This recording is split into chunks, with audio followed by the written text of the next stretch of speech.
absolutely beautiful. I would love for us to now lighten the conversation slightly, get to know you a little bit better in terms of a few quick fire questions. Now, I would love for you to answer these questions as quickly as possible. Don't think too much about them because we'd like to keep you on your toes as well. Let's start here. Describe yourself using just 5 words. Okay, get up and push harder. Get up and push harder. All right, Yeah. absolutely beautiful. Now let's talk a little bit about some of those tough moments in international cricket. Who are some of the teams that really put you to the test? Oh, definitely Australia. We still got to get one up on them, but definitely Australia. And then obviously your likes of India, England, New Zealand, but Australia on top of that. All right, and is there a player that maybe when you looked at them in your playing days, you were like, yo, I don't know how I'm going to conquer this one? Definitely 𝗙cie𝗹𝗹. She's a tough cookie, that one. Mithali Raj was one of them from India, and maybe Charlotte Edwards from England. All right, and then let's look at you being an all-rounder. I know that a lot of cricketers use the term all-rounder, but I'm certain that you either love bowling or batting a little bit more. Which one do you prefer? Initially bowling, ended my career loving batting. And I actually wicket keeper kept for one of our South African women games. It's crazy. All good. Now let's talk a little bit about the series, any particular series. It could be a home series or an away series. What stands out for you in your journey? I think beating England at home when we were at Newlands, there was a massive one in the T20 game. Away series also England, but we lost poorly, but that's not the memory why. We played at Lord's for the first time. It was the first international women's game at Lord's Cricket Stadium, so that was really special. Wow, absolutely special. Let's touch on that Lord's game. I think that's something that we need to highlight and we need to emphasize. Not every cricketer gets to play at Lord's.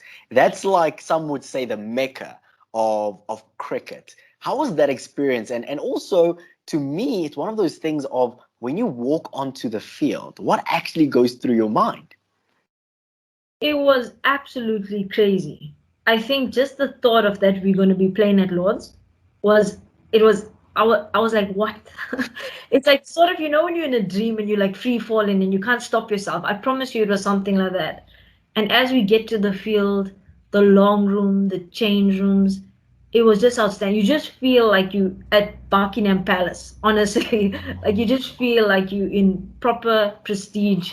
And the history, I think that's what makes it so beautiful. And it was something else. Like I don't know, but maybe the air even was filtered. I don't know, but it just was really good. Oh, and that moment, I think when this happened to women's cricket wasn't as big, but when we walked onto the field, the stadium was full, which we've never, we're not exposed to that kind of things back in the days then. And the grass felt greener, and everyone talks about the angles at Lords, and then you're there and you're actually seeing it. And that time they built that new media center, and everything was just wow. It was goosebumps. It still gives me goosebumps now.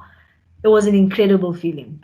Oh, absolutely beautiful. I would love to emphasize what you just said. It felt as though the air was purified, which really emphasizes how phenomenal that experience was. But I would love to talk a little bit about your coaching career.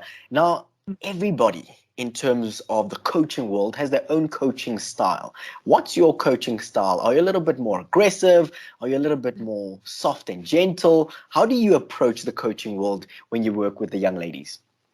I suppose it's something that you still develop in as you get a lot older in your coaching. But where I'm at right now is I have compassion. I have a lot of compassion with perspective. So, when it comes to work, this and that, they set in benchmarks. We can do that. We can have those tough conversations. But I'm definitely the coach to always put the person first. I'm never focused on the result. I'm more focused on, part of my coaching philosophy is that I want to make better people before I make better cricketers. So, I want them to strive at life first. And I think the latter will take care of itself. Because I don't want cricket to define them. I want them to find their own identity and, small thing like getting your driver's license. I want to be part of that because it's a struggle for them, but I want to be part of that. So, that's I think where I am at my coaching at the moment, and it helps a lot because with the SA Under-19s and National Academy, it's a lot of young girls. So, not everyone is contracted, and there's always going to be like, must I go study? Must I do that?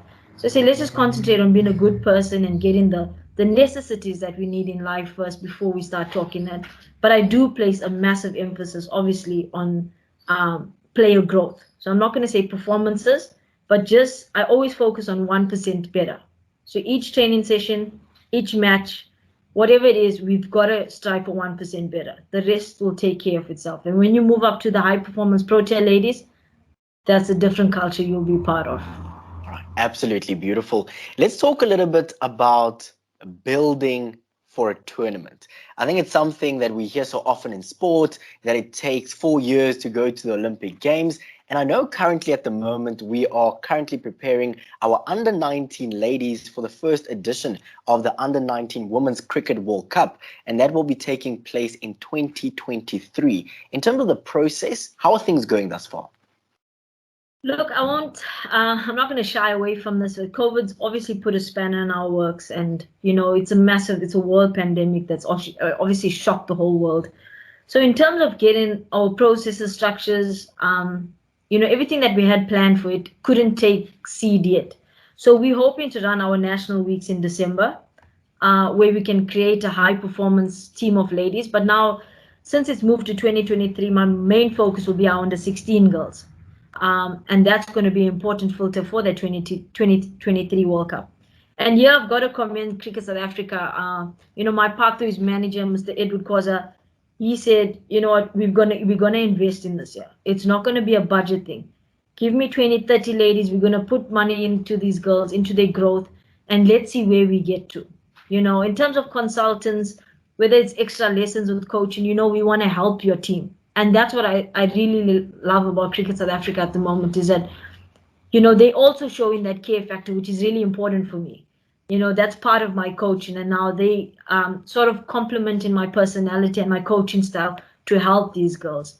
So there is going to be a couple of road shows going on, but, we've got a 2-year plan where we're going to get consultants and lead specialists in terms of each cricketing skill department. And yeah, we'll hopefully we're going to put the best 11 or take the best 15 to a World Cup, and we're going to do our country proud. Definitely. I would love to touch on this. We all know that in sports, sometimes you need a certain element of luck. You just need the luck of the draw, or you just need to be placed in a strategic group. Things must go a little bit easier. Let's now look at the 2023 World Cup. Are there any particular countries that maybe you would love to play against, or maybe some that you would like to avoid in the group stages, if given the opportunity, of course? I think the other teams need to watch out for us, in all honesty. But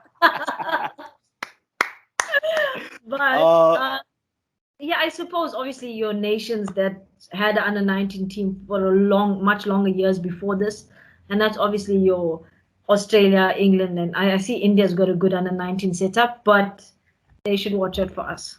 I absolutely love the way in which you answered that question. Thank you so much. And of course, you know that we as South Africans are backing the ladies all the way. You're locked onto the Sport MVT Insider, a podcast for unrelenting coverage of women in sport. Coming up this Friday, our athletes, coaches, and administrators answer the questions that you have always wondered about.